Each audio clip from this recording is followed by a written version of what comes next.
Assalamualaikum warahmatullahi wabarakatuh. Bismillahirrahmanirrahim. Alhamdulillahirabbil alamin. Allahumma shalli wa sallim ala sayyidina Muhammadin wa ala sayyidina Muhammad. Rabbi shrah li sadri wa yassir li amri wa hlul 'uqdatam min lisani yafqahu qawli. Kita lanjut pembahasan tentang yang bab 4, indahnya kebersamaan dengan salat berjamaah.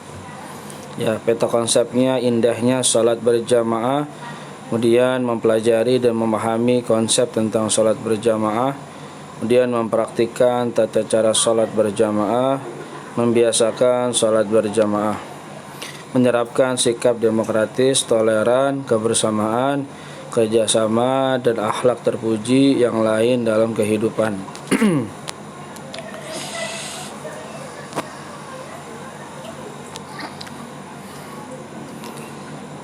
Renungkanlah, masjid merupakan tempat ibadah umat Islam. Di masjid mereka saling berdekatan, bertatapan, berjabat tangan, bersapa, dan berpautan hati demi mewujudkan semangat ukhuwah, semangat persatuan.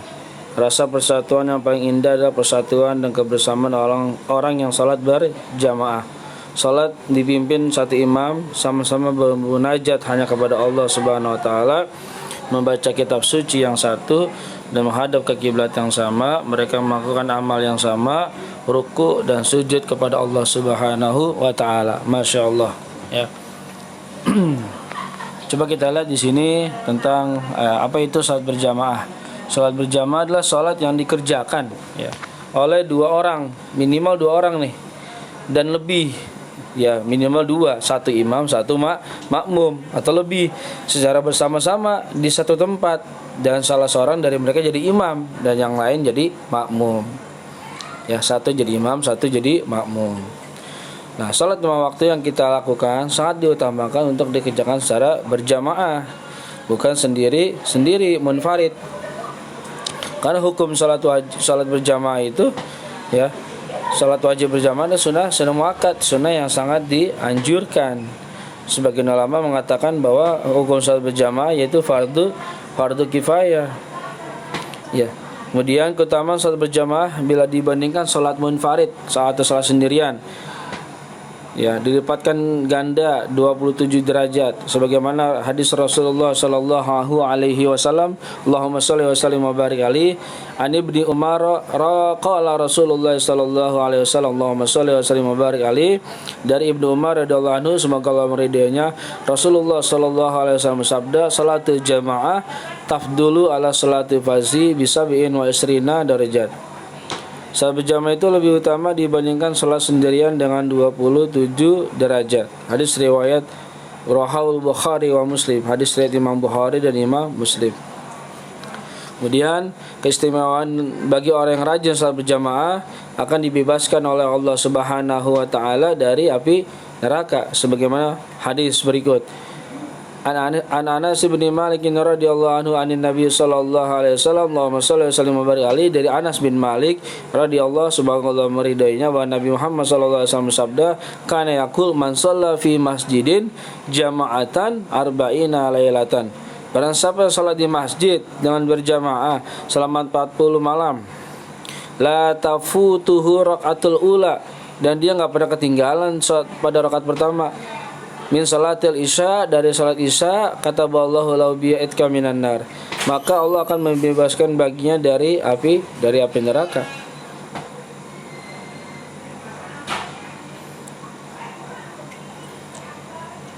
Insyaallah, ya, mudah-mudahan kita bisa melaksanakannya.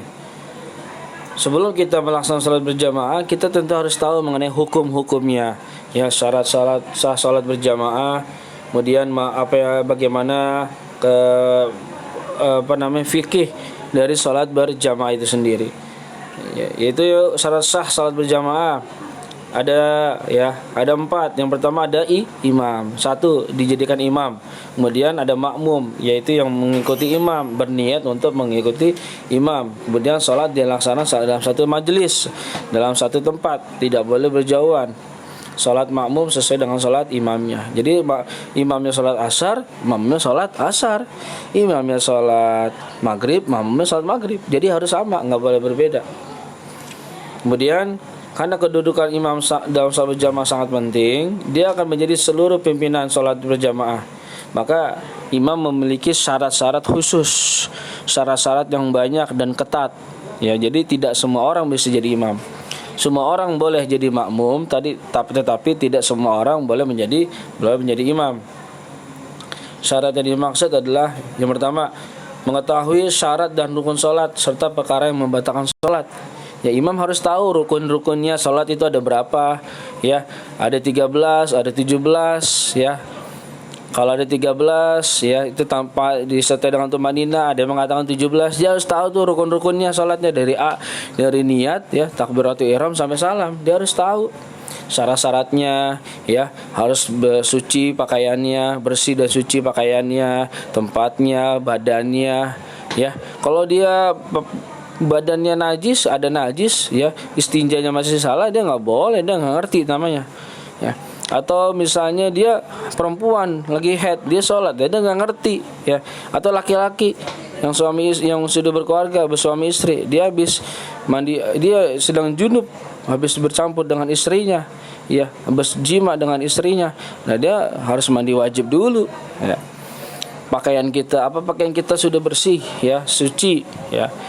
Dan tempatnya kita sudah bersih, sudah suci. Nah, kita harus tahu dan perkara yang membatalkan sholat, ya. Terbuka auratnya, ya, kejatuhan najis, kemudian bergerak lebih dari 2 kali. Jadi harus tahu jadi seorang imam. Jadi nggak semuanya orang bisa jadi imam, nggak boleh, ya. Kita harus belajar dulu bagaimana menjadi seorang imam sholat.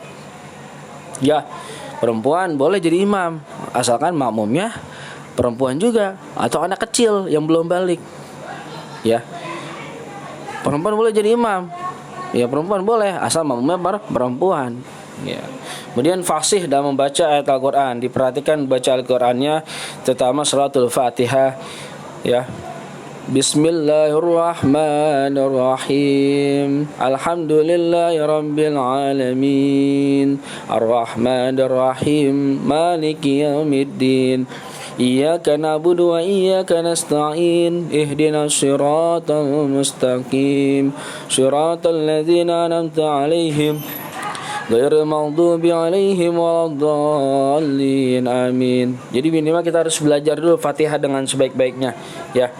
Kemudian paling luas wawasan agamanya, dia harus tahu hukum salat berjamaahnya, dia juga harus tahu fiqihnya, ya, lulusan agamanya, berakal sehat. Ya tentu bukan orang gila yang sembarangan atau setengah gila, ya, punya penyakit ayan, mohon maaf, dia setengah-setengah, ya. Kemudian balik, sudah jelas yang sudah balik. Kemudian berdiri pada posisi paling depan. Betul, imam berada posisi paling depan. Seorang laki-laki makmum, seorang laki-laki jadi imam. Makmumnya laki-laki dan perempuan dan anak-anak. Kemudian tidak sedang bermakmum kepada orang lain. Iya, dia lagi sedang berjamaah, nggak boleh jadikan imam juga, karena dia sedang jadi makmum. Nah, kalau syarat-syarat jadi makmum gampang. Makmum berniat mengikuti imam, ya, dari niatnya usolli fardal maghribi salasa rakaatin, adaan makmuman mengikuti imam. Kemudian mengetahui gerakan sholat imam, ya, dia ada di belakang imam.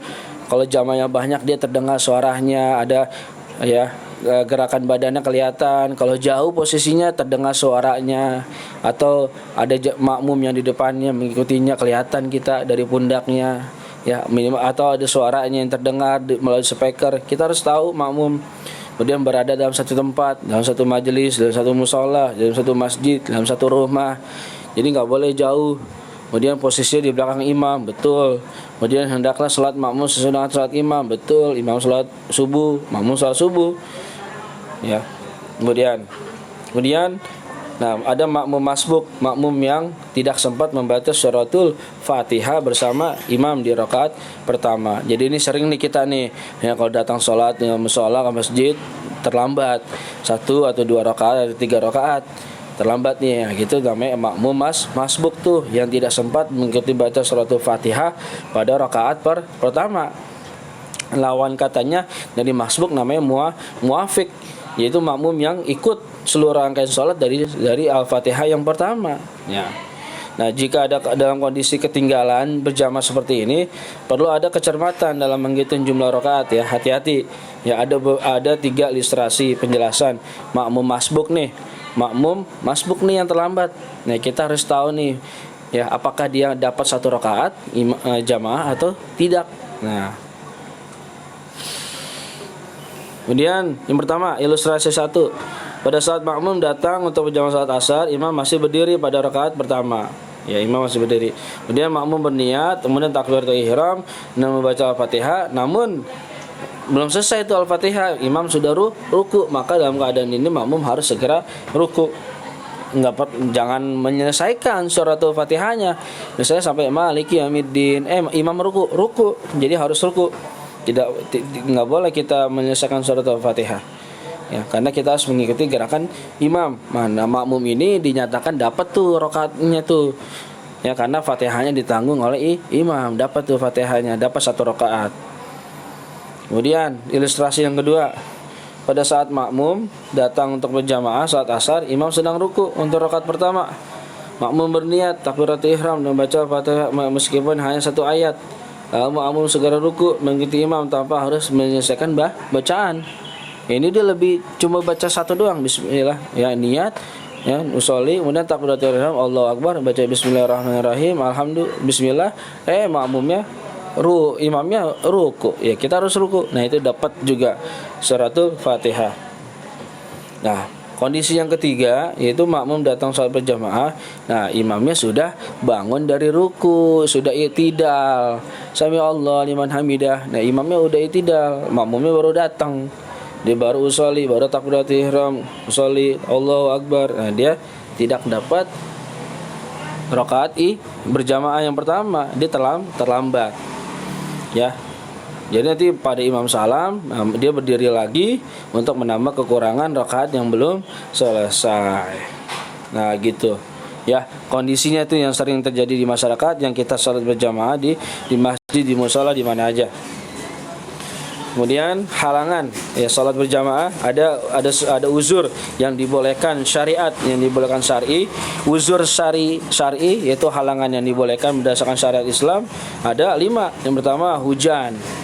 Jadi hujannya ini hujan besar yang menyebabkan susah untuk pergi salat berjamaah, ya, susah hujan, ya.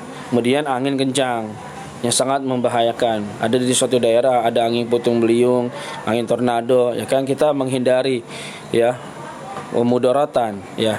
Jadi ada musibah angin, nah kita di rumah, jangan keluar rumah. Dan sakit, nah ini sakit yang mengakibatkan dia nggak bisa menuju salat berjamaah nih. Apa misalnya kalian lagi sakit buang-buang air, kalian jangan pergi ke masjid, jangan pergi ke musola lagi buang-buang air. Ya, berabe nanti urusannya, ya.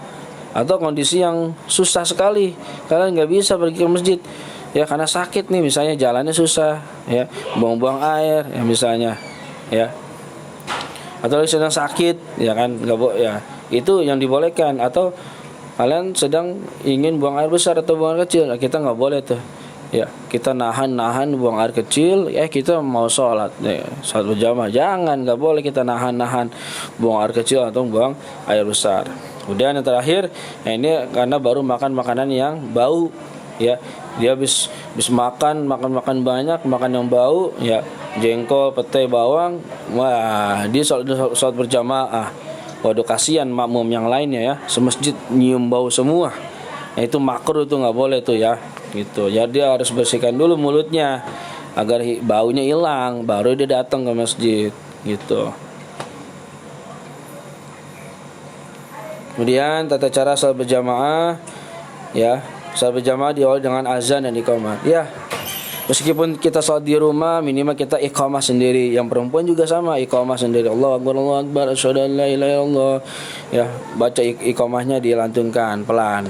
Ya, meskipun kalian salat di rumah, di mana aja itu tempat, ya, azan sudah lewat nih, zuhur jam 11.45, kalian jam 1 baru salat, qomat sendiri, salat iqamah sendiri, ya, perempuan juga sama di rumah, iqamah saja, ya. Ya, perintahnya azan dan iqamah, tapi kalau nggak memungkinkan iqamah sajalah, ya, karena waktunya. Kemudian barisan salat saf di belakang imam diisi jamaah laki-laki.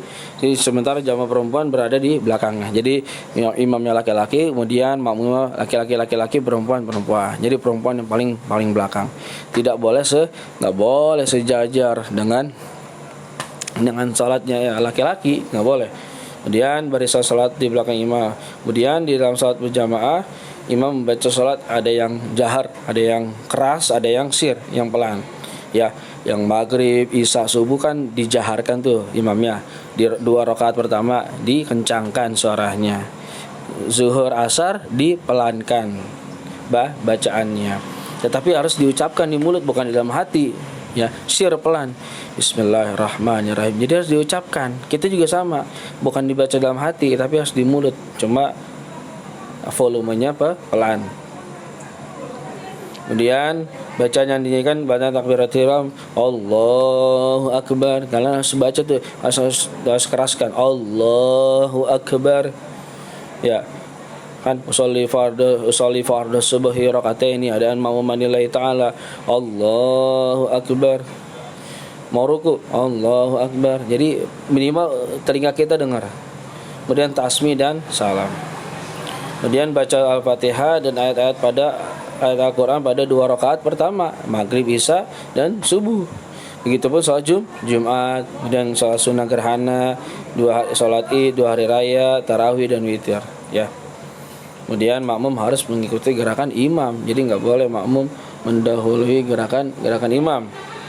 Kemudian setelah salam imam membaca zikir dan doa bersama-sama dengan makmum atau membaca sendiri-sendiri. Boleh, silakan aja. Mau bareng-bareng ya, mau bareng-bareng dengan imam, dengan keras boleh, dengan pelan boleh. Ya. Ya, semuanya ada dalilnya. Kemudian ya, pembiasaan salat berjamaah. Keutamaannya ya, kita salat berjamaah.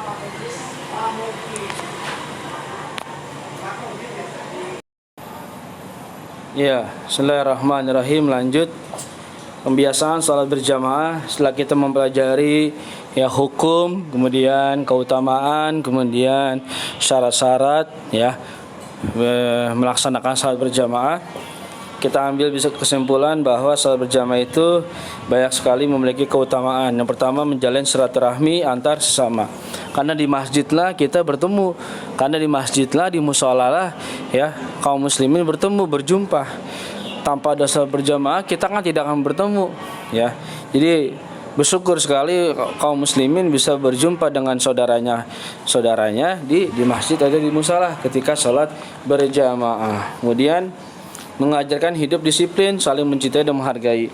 Ya, sholat tepat waktu, ya, ada waktu-waktunya. Kita mengajarkan kita untuk disiplin, kemudian saling mencintai, bertemu dengan saudaranya sesama seakidah, seagama, dan saling menghargai. Kemudian menjaga persatuan, kesatuan, dan kebersamaan. Ya, ketika kaum muslimin bersama-sama melaksanakan salat berjamaah, berdiri bersama, ruku bersama, i'tidal bersama, sujud bersama, berdoa bersama, maka lama-kelamaan akan tumbuh rasa persatuan dan kesatuan.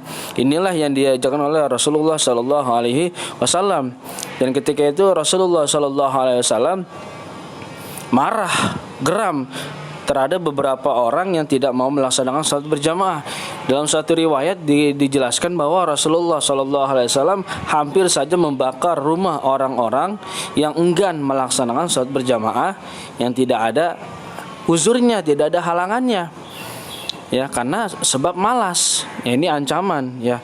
Bahkan Rasulullah SAW hampir saja membakar rumah orang-orang yang enggan melaksanakan sholat berjamaah. Kemudian menahan diri dari kemauan sendiri, kemudian mengajarkan kepatuhan seorang muslim kepada pimpinannya.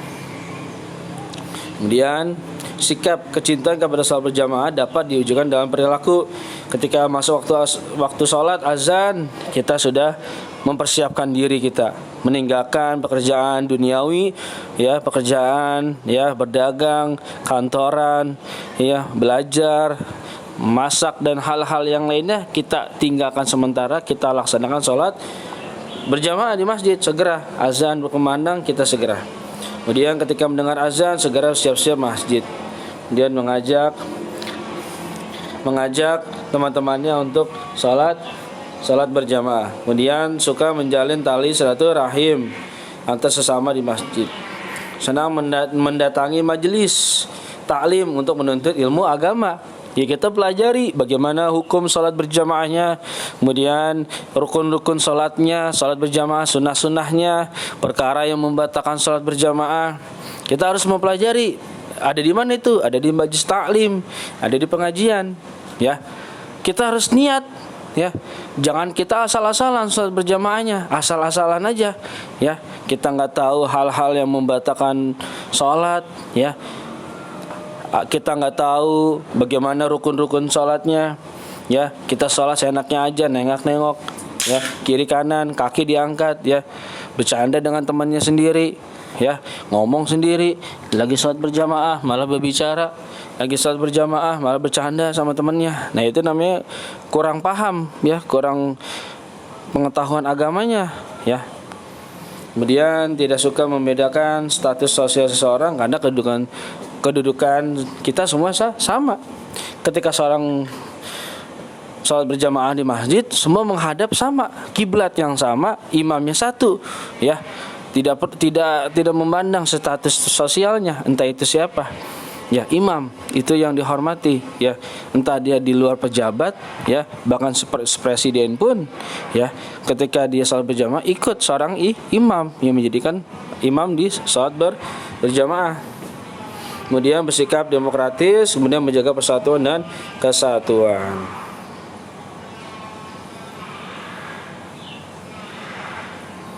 Ada suatu cerita salafun saleh yang sangat menyentuh hati kita, yang sangat banyak pelajaran yang bisa kita ambil di sini, ya. Ada seseorang yang lupa sholat berjamaah. Jadi ada seorang ulama besar yaitu bernama Ubaidillah Al-Qawariri. Ya, Ubaidillah Al-Qawariri. Ia seorang ahli hadis dan guru perawi hadis terkenal Imam Bukhari dan Imam Muslim. Selepas sholat maghrib, ada tamu berkunjung ke rumahnya. Ya, ia pun menerima tamu tersebut dengan penuh hormat, dilayani, dijamu dengan baik. Saking hormatnya kepada tamu, ia pun harus tertinggal sholat isya berjamaah. Ya, ini perkara yang baik loh, ya. Yang melayani tamu, ya. Bukan sesuatu yang maksiat, ya. Karena begitu hormatnya melayani tamu, ia tertinggal sholat isya. Kemudian setelah tamunya pulang, ia segera pergi ke masjid. Ternyata di masjid sudah bubar, tidak ada orang yang sholat berjamaah. Akhirnya ia mengajak orang-orang sekitar untuk melaksanakan sholat isya. Akan tetapi seluruh masyarakat di sekitar masjid sudah semua melaksanakan sholat isya berjamaah di masjid. Ya, kemudian dengan hati resah ia menyesal telah kehilangan kesempatan mendapatkan pahala 27 derajat.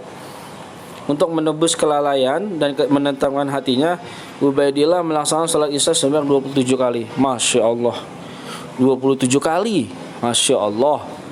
Ya, 4 rakaat 27 kali, Masya Allah. Usai sholat ia pun beranjak tidur. Di dalam tidurnya Ubaidillah bermimpi sedang berkuda di belakang serombongan penunggang kuda yang gagah perkasa. Derap kuda-kuda mereka begitu cepatnya sehingga Ubaidillah dan kudanya tertinggal di barisan belakang. Di mimpinya dalam tidurnya, ya. Salah seorang penunggang kuda menarik ke Ubaidillah dan berseru, "Wahai Ubaidillah, jangan kau susahkan kudamu itu dengan menyuruh berlari lebih cepat. Bagaimanapun kamu tak akan bisa menyusul kami." "Mengapa begitu?" "Kenapa aku tak mungkin menyusul kalian?" tanya keheranan. "Karena kami sholat isya berjamaah, sedangkan engkau sholat isya sendirian." Lalu Ubaidillah Al-Qawariri bangun dan beristighfar. Ya, mimpi itu rupanya setelah memberinya gambaran bahwa meski dia telah melakukannya 27 kali sholat isya, hal itu tetap tak dapat disamakan dibandingkan dengan 27 kali lipat pahala kebaikan sholat berjamaah. Masya Allah. Ya, ini cerita riwayat salafun salih yang begitu menyesalnya, ya, tak dapat melaksanakan salat berjamaah, ya. Menyesal perkara hal ibadah, perkara hal yang kebaikan, bukan perkara hal duniawi atau kemaksiatan atau pekerjaan dosa, ya. Jadi menyesalnya perkara ibadah, hal-hal yang baik. Masya Allah, ya. Saking dia ingin dapatkan pahala 27 derajat sampai Ubaidillah Al-Qawariri mengulangnya 27 kali. Masya Allah, 27 kali 4 rakaat. Masya Allah. Berapa jam itu beliau sholat? Masya Allah.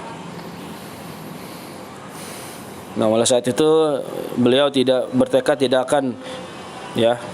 akan ketinggalan sholat berjamaah lagi. Masya Allah. Mudah-mudahan ini bisa menjadi ibrah, hikmah buat kita semua.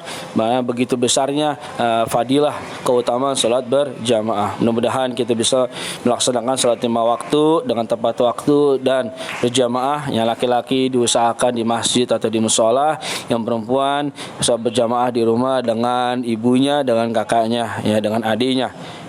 Karena perempuan lebih utamanya di rumah, sedangkan laki-laki sangat ditekankan di masjid atau di musola. Mudah-mudahan Allah Subhanahu wa taala mengampunkan dosa-dosa kita yang kemarin-kemarin belum melaksanakan salat berjamaah. Mudah-mudahan Allah ampunkan dosa-dosa kita, dan mudah-mudahan Allah Subhanahu wa taala memberikan kita kekuatan, hidayah dan taufiknya untuk selalu melaksanakan salat berjamaah. Wallahu a'lam bishawab. Mohon maaf sebelumnya. Wassalamualaikum warahmatullahi wabarakatuh.